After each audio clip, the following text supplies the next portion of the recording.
1 coulomb आवेश से निकलने वाला विद्युत फ्लक्स ज्ञात कीजिए। तो दोस्तों चलिए देखते हैं इसका सॉल्यूशन।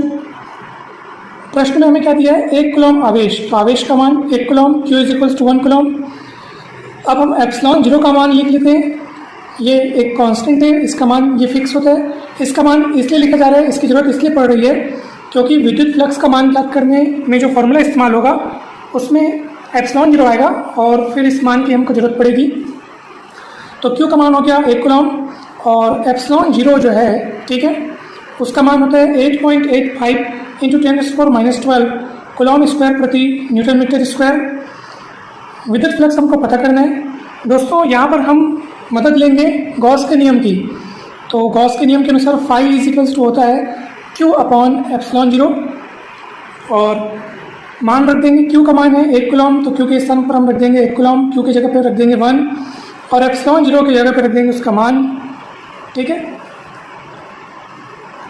और फिर आप इसको सॉल्व कर लीजिए दोस्तों, तो ये बहुत आसानी से सॉल्व हो जाएगा।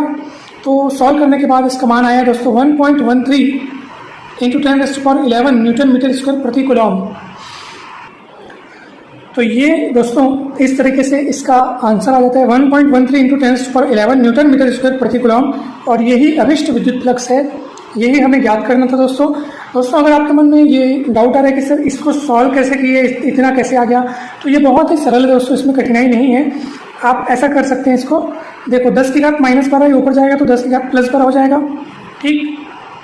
और आप देख सकते हैं ये 8.85 में से अगर अपन दशमलव हटा दें, इसको 885 लिख लें, ठीक, तो दशमलव के बदले ऊपर 1 लगाइए और दशमलव के बाद जितने अंक हैं उतने 0 लगा दीजिए। तो दशमलव के बाद 2 अंक हैं तो 2 0 लगा दिए, 2 0 और सामने में 1। अब नीचे से दशमलव हट गया, परंतु ये 885 ये 100 है। एक कम करते हैं, इसको 1000 बना लेते हैं। तो इसको 1000 बनाओगे तो एक पावर यहाँ से कम कर दो। अब ये 10 की घात 11 बन गया, ये गुणा में है, ठीक है। अब आप इसको जब काटोगे यानी 1000 को भाग दोगे आप किससे, 885 से। तो ये बहुत आसान है दोस्तों, 885 कम 885 माइनस करोगे तो 115 बचेगा। दशमलव लगाओगे, 0 लगाओगे, फिर 885 कम 885, फिर आप यहाँ पे इसको माइनस करोगे तो 10 में 5 गया 5, उधारी वापस, 15 में से 9 गया 6, उधारी वापस, 11 में से 9 गया 2, 265 यहाँ पे बचेगा। और फिर आप यहाँ पे 0 लगाओगे, ठीक है।